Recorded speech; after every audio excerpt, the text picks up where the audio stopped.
अस्सलाम वालेकुम। आज हम पढ़ने जा रहे हैं सीक्वेंस के बारे में।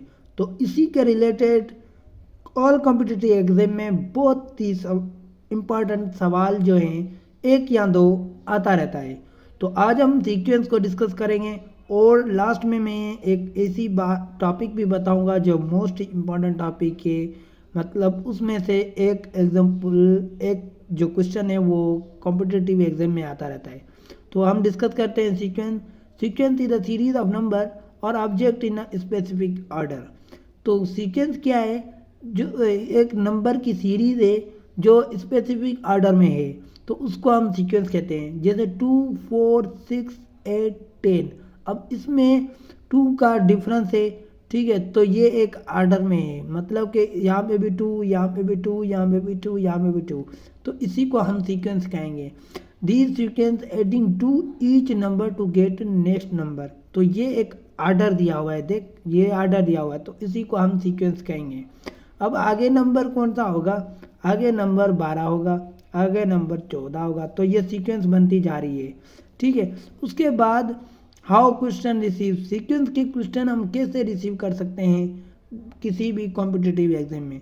तो देखो यहाँ पे क्वेश्चन का ये है कि आप आइडेंटिफाई करो, ठीक है, आइडेंटिफाई करो कि नेक्स्ट नंबर कौन सा है। जैसे यहाँ पे मैंने नेक्स्ट नंबर लिखा, ठीक है, एक तो ये हो गया।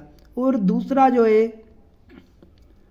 जो है मिसिंग नंबर फाइंड करो, जो मैं आगे कराऊंगा, ठीक है। मिसिंग नंबर मतलब सीरीज दी हुई होगी, बीच में मिसिंग नंबर फाइंड करना होगा हमें, ठीक है, तो ये हो गया।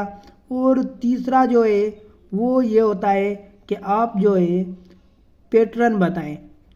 यहाँ पे पैटर्न क्या है? जैसे मैंने आपको ये बताया कि ये पैटर्न है, ठीक है, इस सीक्वेंस का।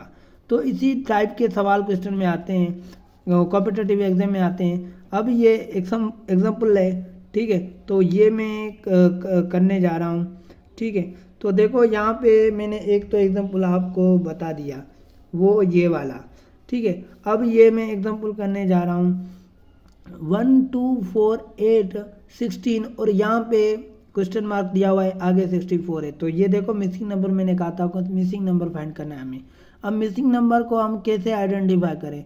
अब यहाँ पे 1 है और ये 2 है, ठीक है, तो 1 का डिफरेंस है, फिर 2 का डिफरेंस है, ठीक है, और फिर 4 का डिफरेंस है, और फिर जो है ना, अब देखो यहाँ पे अगर 1 को 2 से मल्टीप्लाई करें तो 2 आ गया। अब 2 को 2 से मल्टीप्लाई करें तो 4 आ गया। अब 4 को 2 से मल्टीप्लाई करें तो 8 आ गया। अब 8 को 2 से मल्टीप्लाई करें तो 16 हो गया। अब 16 को 2 से मल्टीप्लाई करेंगे तो कितना होगा? 32, ठीक है। अब 32 को 2 से मल्टीप्लाई करेंगे 64 हो गया, मतलब कि मल्टीप्लाइंग प्रीवियस टर्म बाय 2। तो ये हमें मिसिंग नंबर भी मिल गया। तो इसी तरीके से कुछ और क्वेश्चन है, और जो है मैं आपको एक एग्जांपल, नेक्स्ट टॉपिक हम डिस्कस करेंगे फिबोनाची सीक्वेंस। इसके लिए आप ज़रूर हमारे चैनल को सब्सक्राइब कर दें और बेल आइकन को दबा दें कि आपको जो है ना वीडियो पर वक्त मिल जाए, और ये बहुत इंपॉर्टेंट टॉपिक है। तो ये आपके लिए एक होमवर्क है, ये आपने मुझे कमेंट्स में बताना है कि यहाँ पे जो मिसिंग नंबर है वो कौन सा होगा। तो उम्मीद है आपको ये वीडियो अच्छी लगी होगी। शुक्रिया।